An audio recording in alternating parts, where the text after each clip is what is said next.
Welcome back to the Mountaineer Sports Insider. We are back for another foggy MSI Friday. I am Cam Scott, your U92 Sports Director. Joining me today, of course, the two sports editors at the Daily Athenaeum, Luke Blain, Brian McQuillen's here. We are also joined by my producer, Mr. Joey Bray.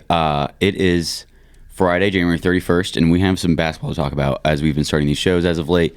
We will start with this WVU men's team who fell to the Houston Cougars for the second time this season on Wednesday night, Brian. Yeah, they did come back. I know there's a 5-point game in the second half, but it's kind of been the story of this team ever since the Iowa State game, that they've really just struggled shooting from three. Didn't really shoot well from the free throw line as well. Javon Small, teams are really defending him, making his life difficult, sending double teams, not really allowing him to get to the rim as easily. And he didn't even go to the free throw line, which is pretty much unheard of. There's been games where you've seen him go to the free throw line 8, 10, 12 times. And, also you're not going to win any games where there's 0 players in double figures in the Big 12. It's just not going to happen. And to think that they were in this game with a couple minutes left, 5 minutes, late in the second half where it was a 5-point game, I don't know if that's something you build off of. They just really haven't clicked offensively at all. They've been all out of sorts. But it's definitely a little worrisome because, in Big 12, we talk about this all the time. You can win any game, you can lose any game. But Jonathan Powell, 2 for 8 from 3, and then the team was 2 for 10 outside of that. It's going to be tough to win games like that. And also, the rebounding is a problem as well. Only 19 rebounds.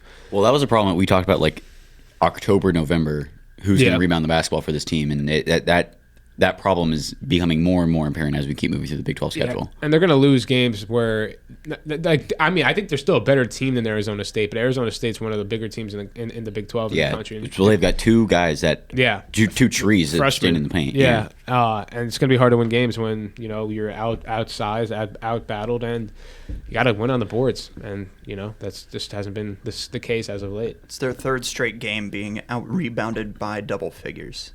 And you're just not going to win like that. It's a bad recipe. Big 12. It really bad is. recipe. And Andre is out there. He'll get you some boards, but he didn't in this game. Your leading rebounder was Hansberry. Right behind him was Oconee. And Oconee's really good for that. He's one of the more scrappy guards, I think, in the Big 12. But when you don't have the scoring out there as well, it's not going to go well for you. And this team's driving force, like B said, has been Javon Small. And he wasn't – it was his lowest point total of the season, first time being held to single digits. Just not a great night for the Mountaineers to start. The second half, if they would have played a full 40 like they came out of the gate in that second half, you're probably looking at a different result, at least a much closer game. But I think that you can't wait till the second half against a team like Houston because they're not going to lay down like they did for the first, 8-12 minutes of the fourth quarter, the second half. They are going to turn it on at some point in the second half, so you can't rely on that. You have to take control of the game like they did against Iowa State, like they did against Gonzaga, and they just haven't done that ever since Iowa State. And it's kind of puzzling to see why there has been such a change in this team's level of play, and I would even argue level of almost toughness and grit because, they're not crashing the boards. They're just gifting rebounds to the other team. How many second chance points? 16 second chance points for Houston. Felt like a lot more, honestly. 32. What did WVU end up, 3? I think so. Something like that. 3 second chance points. Houston, 32 points in the paint. WVU 28. It's not good basketball a lot of the time, and it hasn't been since that went against Iowa State.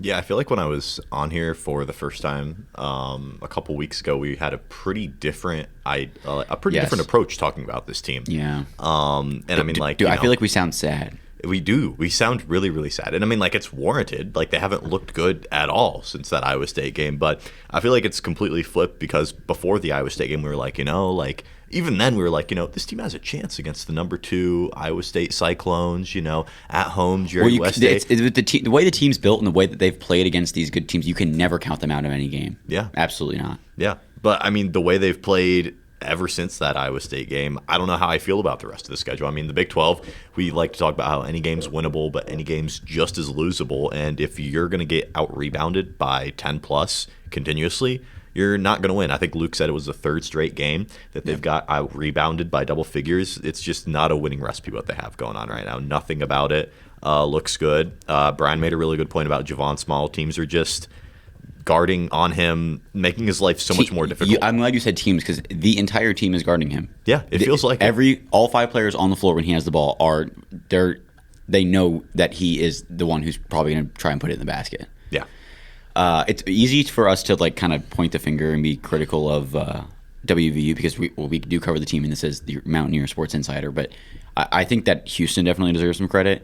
They're very good. They have that number 6 next to their name is there for a reason, and I think that we've watched them a handful of times over the year. We saw them play WVU, what that looked like in person. Watching them with my own eyes, they are a excellent basketball team, Luke. Yeah, absolutely. And I mean, sorry to cut you off. I was just going to say that they do all the very like little things look so easy. Oh yeah, and I mean they just have like such a core group of athletes, and they're very well coached, and like everybody who plays can hurt you. You saw the second chance points by Tugler. You saw him go down into the paint. You saw him. I mean, he had 7 boards on the day.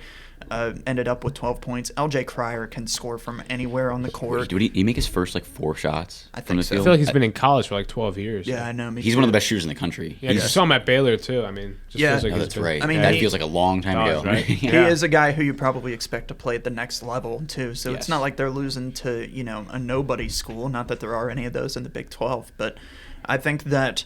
But I mean, you look on the other side of it for WVU, they're not shooting the ball particularly well. Hansberry went 0 for 3. He's usually a guy who in those big moments will come up with a score after playing the inside a lot, and then teams will kind of drift back. And then he makes you remember that he can shoot from 3. He didn't this game. Jonathan Powell, only 2 for 8. We know he's a much better shooter than that. And I mean, you have Yesufu. Yesufu, I mean, I didn't really realize until watching that game yesterday just how much of a spark he provides sometimes. He might be the fastest player on the team. No, I think it's KJ Tanner. I don't know, man. Like, Yesufu gets the ball in transition and just blows by everybody. I think KJ. Well, I mean, just Tanner doesn't look to attack as much. That's true. I mean, I don't know if there's any player faster than Javon Small, honestly. Yeah, you're right.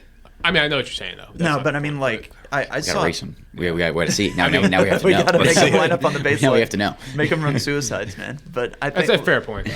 Yeah, but I mean, like the way he gets back on defense. I mean, he went up, he attempted a layup. I can't remember if it was a make or not, but he immediately got back up and made it to contest the guy who was on the left wing. So he had to run cross court, and it was just, I don't know. I mean, he has a certain like speed to him, and I mean, I think the pieces are definitely there for the team. And DeVries said it.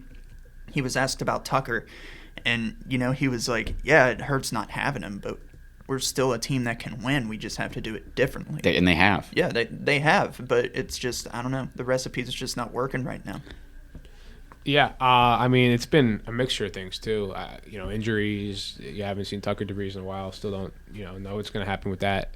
But I mean, yeah, they're still projected to make the tournament, I think. But the schedule, as I said, they have Cincinnati on Sunday.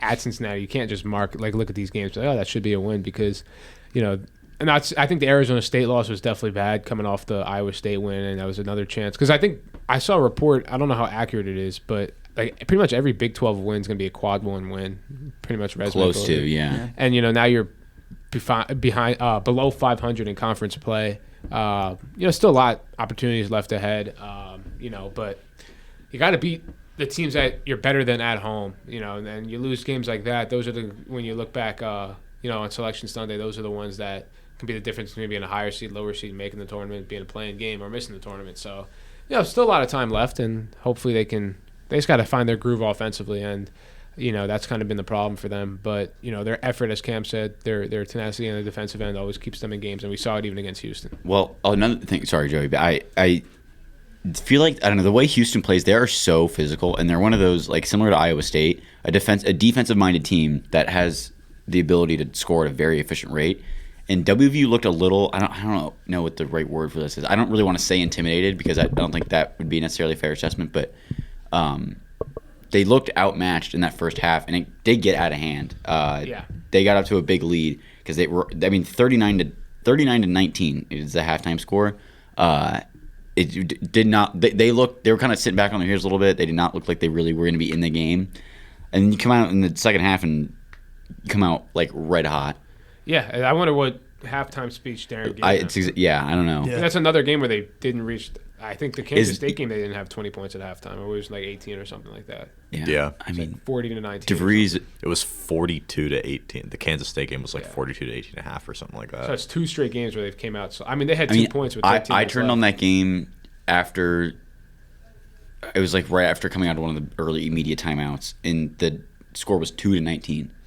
Yeah, we haven't even talked about that. Kansas State scored 19 of the first 21 points in that game, and Kansas State's been down like all year. They're But not they having scored, the best year. They're better than the record. They were below is. 5. Yeah, they are a good below 500 team. But I mean, West Virginia still they put up 42 points in the second half. But when you put up 18 in the first half, it's gonna be. It's not sustainable. You can't play behind like that in this conference. You're playing catch up the whole time. And, I just think that any team with height is just like a nightmare matchup for this team. yeah.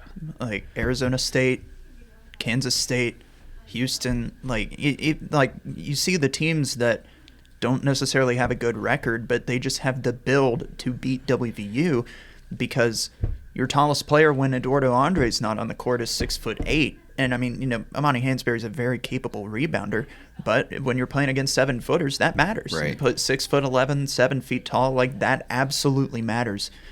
Just because of like a wingspan aspect and things like that. Plus, you have the much deeper rotations with more players who are tall. It's hard to combat whenever you're having to play like serious minutes like Andre and Hansberry have all season, just because WVU doesn't have that depth at the forward position. And another thing about this, like what you said, Brian, like the playing catch up is so hard to do in this conference, especially when you have to do it game after game after game. In the Big 12, the coaches that they're having to go up against, these guys are so coached up and know how to play with a lead that when you have to play from behind like that, it's really not an easy task at all. Yeah. I think, I said it earlier throughout the year, but another tendency this team has to have, which we haven't seen in the last couple of games, is when they do get up, they kind of get a little complacent and kind of play away from what gave them the big lead. But, I mean, you have to, you're on a little bit of a road trip at Cincinnati, then at TCU, and then you come back at the Coliseum for the sold-out Utah game. And you like to think you got to get at least one of the next 2 on the road. You don't want to come back to Morgantown on, a 5-game skid, 5-game skid. That definitely wouldn't be ideal, but you got to get one of the next 2 at Cincinnati. Not too far. There'll be a lot of fans there, and TCU is a tough place to play, so they're gonna have to get one. I mean, they need both, but they're gonna have to get one of them. Yeah. I don't know how bad would it have to get for them to like completely fall out of the tournament, you think? Because they have a lot of quality wins, I'd like to think. And like if you're able to go like 500 the rest of the way, I think you'd make it. Yeah, what's the number? 18? I think 18. Yeah. I think 17's a little risky, but maybe you get a plan. But 18, you get 17, you win a game in the Big 12 tournament. Yeah, I'd say if you they think you need to go 18 going into the Big 12 tournament. 18, they get it. 19 for sure. 19, I 100% think they'd be in. 18 likely. 17, you're probably in the fringe of being outside. Yeah, but I don't want to. Yeah, I don't want to. It helps that they have. I don't know many teams in the country that have better like 4 of their best wins like the Mountaineers have. Their best 4 wins are pretty good. Some of these SEC teams like Auburn has to play. Yeah, they're like Auburn, Alabama. Alabama's schedule's unbelievable. Ridiculous. It's like it literally looks like it's photoshopped, but it's not. They'd play like 7 games from this like middle of February until they're at the end of their season. They have a 7-game stretch with every single team is currently in the top 25. Yeah. I don't think the Big 12 is the men's basketball conference anymore, guys. I think not it's this year. Not this year. Well, that's part of the thing with we were talking about like WU getting a bid. I don't know how many bids the Big 12 is going to get. So if like WVU the SEC is like is going to take up so many. The SEC is going to get 10 bids. Well, I think 12 bids. the SEC also like I think the Big 12 is just everyone's pretty even. Like there's nobody really other than Houston, Oklahoma State. Well, I think the bottom of the barrel. for the majority Utah, of it, they're all another one. Yeah. There's not like anyone can literally beat anybody. Like the SEC, like you have Tennessee. Well, Auburn, what presser was it that Sincere Harris said like playing in the Big 10, you kind of have an idea who's going to win these conference games. In the Big 12, that is not the case. What you remember him saying that? I remember Were you him at that saying game? that. I think it was at one of the losses. I think it was after. Iowa State. No. Not like that game, but like definitely a game after. I think it was State. the Arizona State presser. But yeah, I think he's right. Bobby Hurley was at that one. Yeah, I do remember that. I think he's right. Its conference feels very wide open. Yeah, it does. I mean, like obviously. I mean, you take out Iowa State, who looked unbeatable coming into that game, and then you have to throw all like preconceived notions out the window. it's Houston, and then it's, I don't know. Feels like there's a couple teams. It's pretty wide open. I get what you're saying, definitely. Yeah. Houston, I feel like It's busy at the top is more, I think, the point. I mean, Arizona's been really good as of late. Yeah. Texas Tech's really good. I mean, but also the Mountaineers, I mean, they beat Iowa State, too. So it's like. Yeah. That Caleb Love half-court shot. And they won the game. Okay, can we talk about the Houston-Kansas game? Just like Oh, briefly. where they fell apart? Oh, Kansas won that game like 6 times and then ended up losing in double overtime. Yeah. They were up 6 with like 30 seconds right? left and then lost. They turned it over. Kansas has been fraudulent for a good number I of can't years. believe they're losing at home. I can't And then they're compute ranked that. in the top 25 every week Yeah. somehow. It doesn't make sense. Kansas No, bias. they're so talented though. Yeah, You don't think they're that talented? I think they're at best a second round exit. Yep. And then maybe- Ooh. I'm Oh with boy. that. I'm Write that with down. that. Yeah, they might be like a 5 seed, and no, yeah, maybe they win one. Maybe I think it'll be the same result they had last year. I mean, they beat Samford. They barely beat Samford. That They was the trendy pick was to pick Samford. Yeah, last year. exactly. And then I they picked lost Samford. to, and then they lost to Gonzaga, I think, by like a lot. 1,000. Yeah. So I think it's the same thing that's going to happen. But you know, Well, looking forward, we can talk about Cincinnati a little bit. They are currently just above 500. I believe. Yeah, they're sitting at 12-8. They're 2-7 in Big 12 play, and they are on a 3-game losing skid. They lost to Texas Tech by 10, BYU, and Utah. They lost to BYU in Provo by a score of 80-52. So this is a team who has struggled a little bit, and that Utah lost. Utah also towards the bottom of the Big 12 standings, lost by 3 on the road there. So coming into this game, they had not been playing their best basketball, Joey. Joey wasn't ready. Sorry, All I was right. sorry. I mean, I mean, they're pretty solid. I know they're sitting at 12-8, but I mean, they have a lot of guys returning. I mean, they added Dylan Mitchell from Texas, obviously, but I remember Lukosius. I forgot how to say his first name. I don't want to get that messed up, but he destroyed WVU in the Big 12 tournament last year. Hit it when Cincinnati came back, and he hit like maybe 6 or 7 threes. They're a pretty well balanced team, well coached team, but they have some good guards. I mean, Jizzle James back, Dan Skillings Jr. I think he was hurt. Jizzle James, all-time Yeah. college athlete name. Yeah. His name's Jizzle, Luke. Jizzle James. Oh yeah, Nothing? I Okay. heard it. Yeah, but he they got a good team and well coached, as I said. Got hot towards the end of the year last year, but yeah, it's gonna be tough at Well, Cincinnati. I don't know. Brian's worried. Yeah, Brian's really worried. Brian's down today. I'm a realist, man. Realist. No, I just mean like not even about WVU Oh, yeah, basketball. Yeah, you know, it's been a long week. Just wait till we guys. get to the women's side. Brian's not feeling so good about that either. I mean, You're not excited about the women's basketball team? is this a transition? No, I kind of want to No, stay with it's Cincinnati gonna for a be- couple more minutes, but It's going like to be a good day tomorrow. Yeah, he's stressing about tomorrow, It's going to be a good day. Hey, man, it's a great day to have a great day. especially on an MSI Friday. On MSI Friday, but you know, Amen. A foggy MSI Friday. Did you like that? I like that. That was good. That was It is a good. foggy MSI yeah, we Friday. had a moment on Mounts in the Morning today where we talked about the weather for like 12 minutes. I forgot. There's that like- was in the morning this morning, man. Bryce was here. You just realized. Bryce made it. I forgot. Mountains in the Morning, by the way, airs at 9. It's 2 o'clock in the afternoon. Yeah, Bryce is- I completely Luke is now forgot. realizing. But yeah. Anything so- else in Cincinnati, fellas, before we go over it? I mean, that's the story with like all these Big 12 teams. They're, you know, pretty well coached. Cincinnati in particular got hot at the end of last season and 12-8 right now. It's definitely, I guess I'm kind of with Brian. I'm definitely not like super confident about this one, especially the way that West Virginia's been playing the last couple of games. But I think it'll be a close one tomorrow, definitely. Yeah, I mean, well, wait, this Sunday, one's not tomorrow. Sunday. Yeah. Sunday, yeah. Yeah, I mean, this team had some good battles with Cincinnati last year. I mean, I think they split they won at home, lost on the road, and then they lost one of the craziest games I've ever seen In in the the Big 12 tournament, tournament. Yeah. But, you know, it's a whole new WVU squad. They're going to have to figure out ways to deal with this. I mean, all things considered, fairly deep Cincinnati team. So it's going to be, I'll be excited to watch. We will see.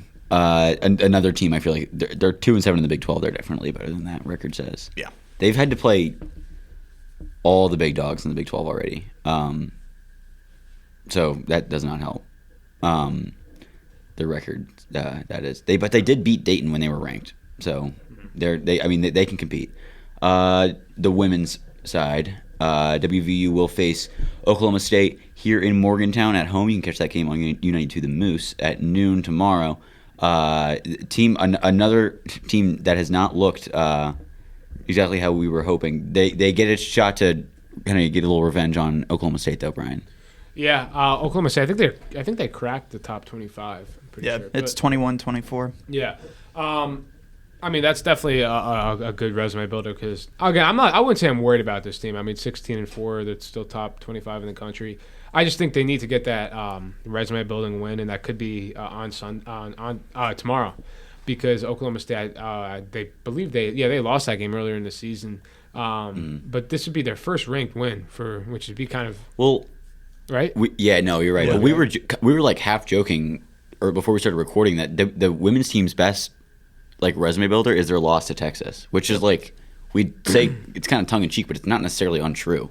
Yeah, I mean, in terms of their I mean, the Colorado was a good win because Colorado was ranked a good win, and they beat the brakes off them too. Yeah, 73-46. Obviously, Iowa State, but to be fair to them, they beat other than a couple losses they have, but like they always pretty much take care of business against the teams they're supposed to. Even when they don't even play well, they still find ways to go on those big runs because defensively, it gets them out in the transition. I think even when JJ Quinley hasn't shot well, or she usually plays well, even if she doesn't shoot well from the floor. Other players have stepped up. I mean, Kylie Blackson's been huge for the team this year, stretching the floor, hitting threes. I think kind of having those extra forwards like Jordan Thomas and CC, I think that it's been able to give her opportunities to stretch the floor and kind of play towards more probably her game in which she was. Because last year she played a lot at the 5, and I think she's more of a stretch 4 because she can shoot. I think that, as I said, like JJ Quinley doesn't necessarily have to put up 25 for this team to win because they got a well-balanced offense with Jordan Harrison, Kyle Watson, and Sydney Shaw can really shoot it from 3. So, regardless, I'm not worried at all about this team. I just think they need to get this ranked win on tomorrow. Yeah, I'm not worried about them at all. I'm not like supremely confident that they go out there and get a win tomorrow because it's a ranked team, and I think Big 12 still, even on the women's side, any game you can win and lose, but it's definitely an opportunity for the Mountaineers. We're going to see a lot. We're going to know a lot after tomorrow, let's say that, because they got a chance to get their first ranked win tomorrow. It is kind of insane. We were talking about this a couple weeks ago, too, how they don't have a ranked win, and that's kind of crazy, and it seems like their schedule towards the bottom is a little bit tough. I know we were looking at that a couple of weeks ago. I don't know if any of these other teams are currently ranked towards the end of their schedule. Kansas State, TCU. That's the one we were looking at. Utah's having a really good year. Yeah, so Baylor. So I mean, like the back end of that schedule is really, really tough. Yeah, so I'm kind of at the same mindset of Brian, where I'm not worried about this team. 16-4 overall feels like they're definitely going to make the tournament, but it's going to be interesting to see what they do in the back half of the season, and then that all starts tomorrow.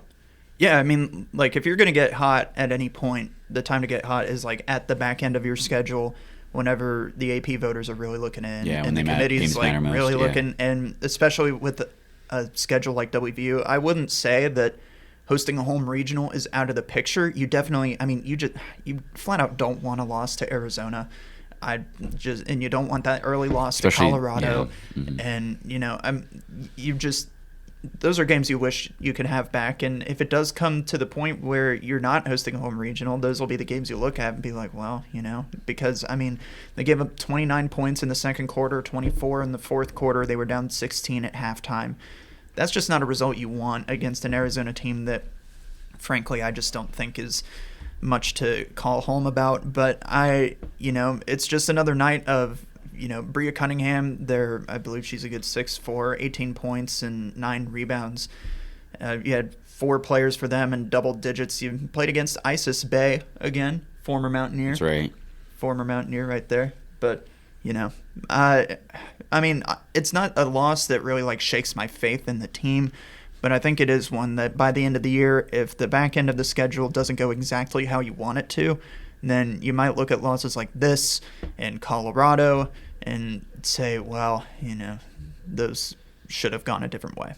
I know Luke Blain was very excited about the Isis Bay revenge game. You were looking forward to that one. Yeah. I think he called that out on MSI when we did like our season preview. He probably did. That's one of his favorite things to do is call out revenge games. He's a big fan. You know how Quinn Roby's thing is like the West Virginia connection? Like every time he's calling a game, he'll find like a coach or someone that like had dinner in Charleston one night or something. Yep. Luke's like niche thing is he finds the revenge game. Yeah, listen, and like the potential. He likes the drama. The He does. potential Pat Sumnick revenge game. Oh my You gosh. can't blame me for being a little bit hype about that. What? But I wouldn't call 3 points and 5 turnovers from Isis Bay a revenge game. Well, so.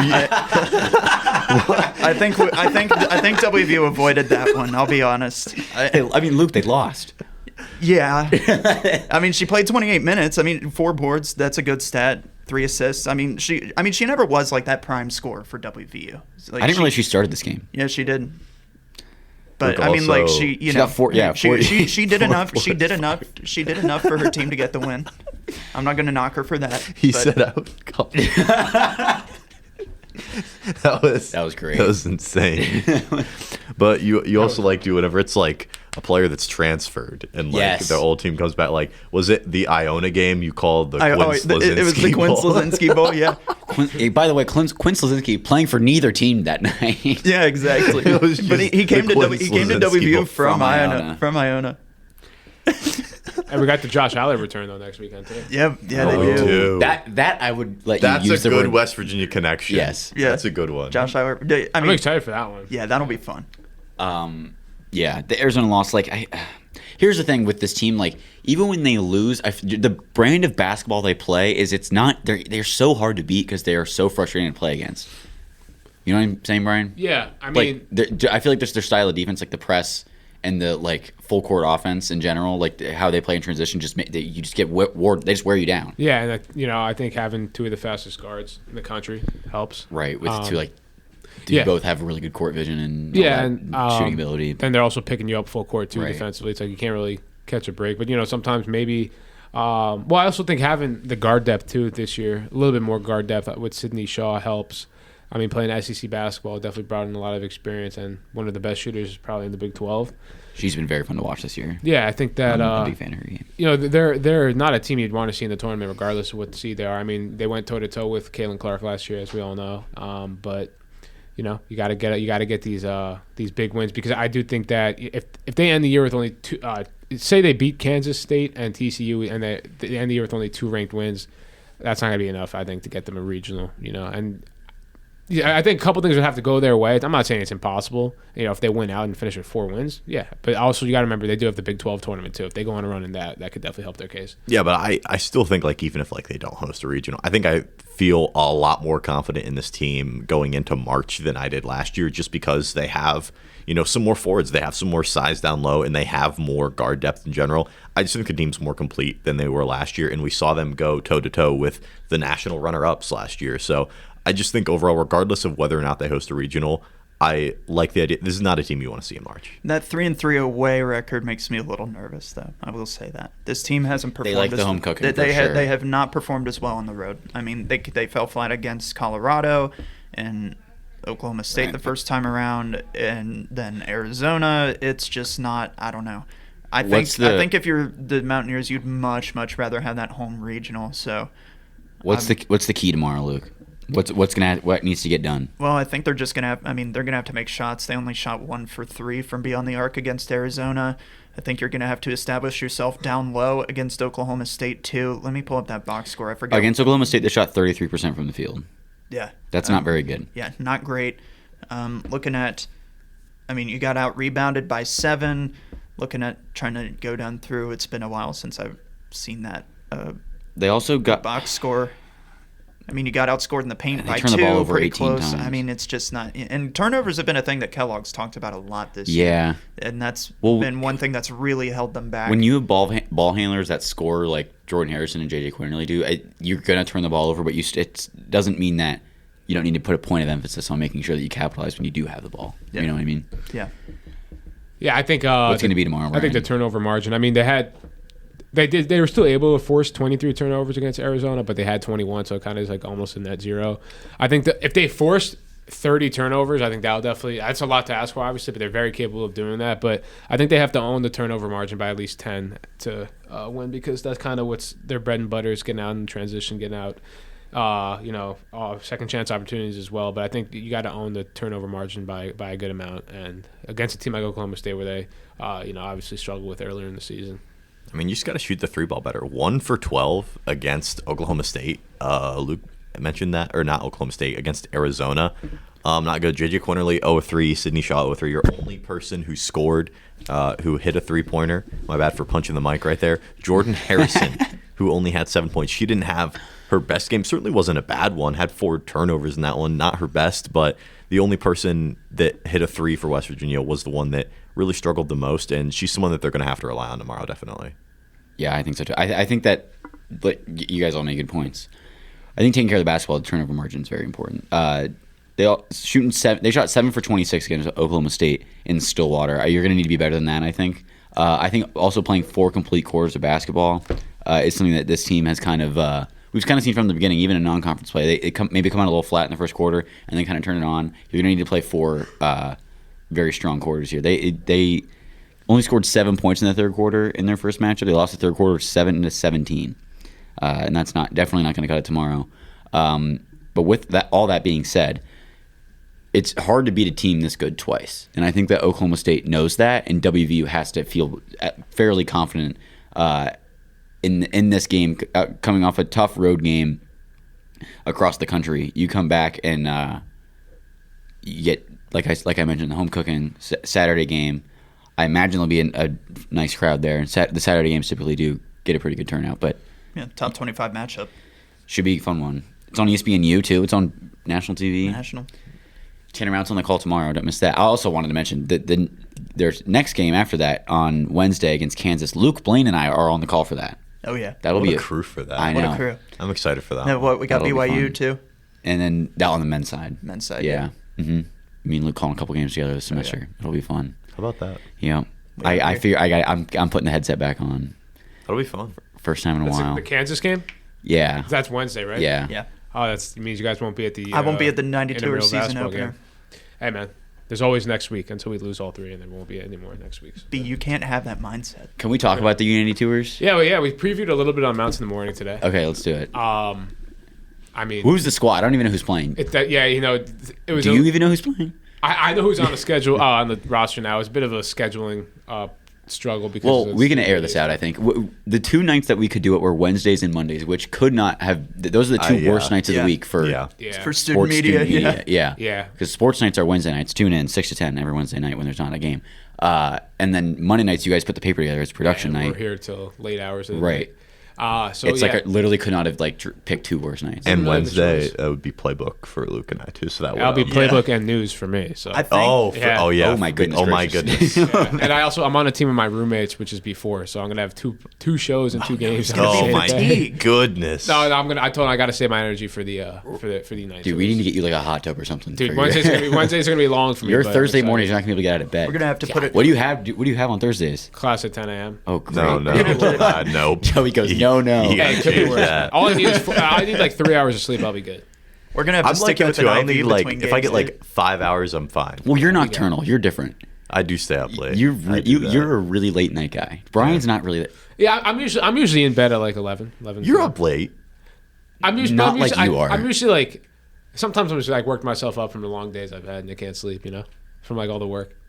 Man. He's stirring in bed thinking about filming his package. Yeah. Just, Before we started recording, Brian was like head in his hands, staring at his laptop, worried about tomorrow. I'm locked in. I think this is how he locks in though. You just gotta mentally prepare yourselves for for work. Make sure. So who's on the squad this year? So we got Yourself? me. We got Mounts will be the coach, but in terms of players, me, the awesome engineer in chief at the Daily Athenaeum, Lauren Taylor. Engineer in chief? Is that what you just said? What You said engineer. She's the editor. editor. It's okay. It's been a It's long okay. day. Hey. It's all good. Editor in chief, yeah. God, I knew it just sounded wrong. Thank you for fixing that because I knew it sounded wrong. Peyton Mandel's on it. Peyton Ogden's on it too. I didn't realize who else is on Mandel it? was Gabe, United 2. I'm familiar. You're familiar. Bryce, our boy Bryce Cohen, sports writer, and then Video editor. video editor, and there's Luke, obviously. Obviously. Even though Luke won't be there the first Is game. Roby There might playing? be Roby's not playing. I think there's a couple people I might be missing. But P-Dub. Pat Walsh. Paul Roby Walsh will be gave me there. such a hard time for not playing, and he's not even playing. I don't. Yeah, he told me he hurt his ankle like 3 years ago or something. So. No, That is something he would say. That's exactly what he told me. I'm laughing because that is something he would say. I'm not making yes. that up. No. 3 years ago. but last year he was fine. I think he tried to come back and he told me his ankle was bothering You know him. what the biggest goal needs to be this year? No one's getting hurt. Yeah. No one's getting hurt. Oh, because Streley's playing too. Oh, really? Streley, he's a hooper. Yeah. So. I saw him last night. He's fired up. Oh, he's hot. Streley's got to get He wants to silly run the high out low on with the you. court. Okay, yeah, we'll run. He really does. I'm excited. We're gonna have a. He wants to put you in the post. He wants to be. You should let him be the primary ball handler. I think. As long as I'm so you shooting can just catch and threes. shoot. Yeah, that works for me. But I think we'll have a good fan turnout. I'm hoping it should be a fun environment. I'm excited. Yeah. Yeah, even though I'll try. I'll have to make it to 1. When's one of the games? Sports night. 8:45. There's got to be one that like something's going on, right? There's And there always won't be a something going sports on, night. Joey. I know there's always something going on. No, there's not. The next 3 Wednesdays we will have to. Oh, you know what? We could get the playbook crew come spectate after a show. Do you really want that? Would they want to do Maybe that? they could I do a don't- package. Somebody could do a package. No. I don't know. No, I don't know No, that I anyone's don't going to know. want to do a package on the 92ers. What's the story? I What's would- the I- angle? Student media members swap Well, yeah, roles that's who's with playing. athletes. Yeah. Why don't you do We're Is that doing going to be... You do it, Luke. I'm going to be playing. Are you? I'll be. It can be... Yes. There's your angle. I'll be out there with a GoPro. There you go. I'll do my stunt they tees. would- they I'll would do my love stand-ups that. and stunt tees from half court while the ball's in play. Oh my gosh. That poor equipment. Setting up my tripod at half court. Oh my gosh. Are we done here? We want to talk about other WVU sports. We kind of got a little off the rails there. Yeah. Let me pull up the composite schedule here. There not a ton going on last weekend. This weekend, that is not the case. Got Everybody's in 2 action. tennis matches. I can go ahead and hop on for a little tennis real quick. Go for it. WVU tennis dropped 2 matches, 2 really good opponents last week with Xavier and Michigan State. I think this team's still kind of in the early stages of figuring out exactly how it's going to win and what it's going to be. You have a lot of newcomers this season. Lila Byers, a Morgantown native freshman. Playing? Yes, she's playing. So she graduated early so you could play. I'm not sure. I'm not sure I know she left high school early. She might be doing like online high school classes or maybe. Well, you something need like to that. be- I need to ask her about that. I You don't need... know. Yeah, you need You need to be a enrolled student here. to play. Well, the sport. yeah. Well, she might be doing both. I don't know, but I'm sure you have to have your diploma to like get into WVU. So I don't know. Maybe she did. I don't know how that works. I'm not sure how it works. You'll have to do a package More- on her. more on and Get that. For- You Perhaps. should do a story on her. Maybe I don't know. I'm just kidding. But no, I don't want Well, to tip. and, I you know- don't want to tip my hand, but it's possible. Why not? I did that, dude. Go back and listen to the episodes in the fall. I talked about my volleyball story Well, every week. I want to keep the listeners, Wanting more? You want to keep them on Guessing. their toes. Tune into Mountaineer Playbook. Tune in to Mountaineer Playbook. Yep. So, Sunday nights at 6:30 on West Virginia Public Yeah, Broadcasting. tune in to WVU News. Oh yeah. Yeah, See B. Go look at B. Oh my Yeah, gosh. I don't know if anyone would really want to watch me Aw, on don't- TV. you don't know? I say want that. to watch you on I TV. want to watch you on You guys are TV. too kind. Thanks for making me smile, guys. But yeah, tennis, I mean, they've got a chance. VCU was their only non-conference loss last year. So got a little bit of a chance for a revenge match this year. So that'll be fun. And then they have William and Mary on Sunday. That's a program that they've had a Oh. lot of success against, excuse me. So I'm sure they're hoping to at least come out of the weekend 1-1. I'm sure they're looking for 2-0, but coming back home for a doubleheader at 500 it's gonna feel good if they can get that accomplished for next week. So I'm not sure if they're doing streaming at VCU. They're doing it in Richmond, but yeah, we'll see. All right. I'm looking. I can't get the track and field results to load. They competed earlier this morning with events going on all day at Penn State. I think that's all we got for you. Yeah? Yeah. We good here? Yeah. I was just I'm thinking good. about yesterday how excited I am for the Blue Gold game. I'm so excited to see what they do this year. Oh, yeah? Yeah. Because, That's- they had, I can't even Pat imagine. McAfee. That's like our Pat last- White. I know. That's what I That'll was be it thinking. for Like, us. that'll be, probably my last broadcast of U92 if I had to imagine. The Blue Gold game. Oh, my God. That'll be a sad Are day, you ready man. for baseball, Joey?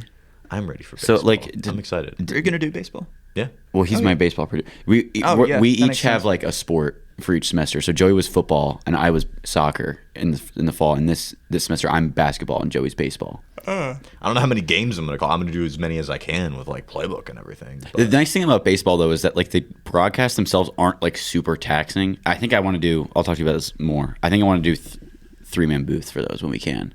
Okay. I think we have enough people for that. I think we totally do. Yeah, I would like to get on some calls for that too. Baseball's fun. Baseball season is coming fast. That's something we should mention. It's insane how quickly the athletic calendar moves. Baseball starts their season in 2 weeks, 2.5 weeks. Yeah. They don't have a home game for a while though. They don't. It's like last year where they had a weird open to the schedule. I remember last year they played down in Florida for 2 weeks. Yeah, something like that. And then they come back to Morgan. Well, there's still probably snow on the field, so it's probably a good thing they're not playing here anytime soon. But is that all we got? Am I getting the show for real now? Yeah. We can do that. All right. That was MSI. Come back next Friday.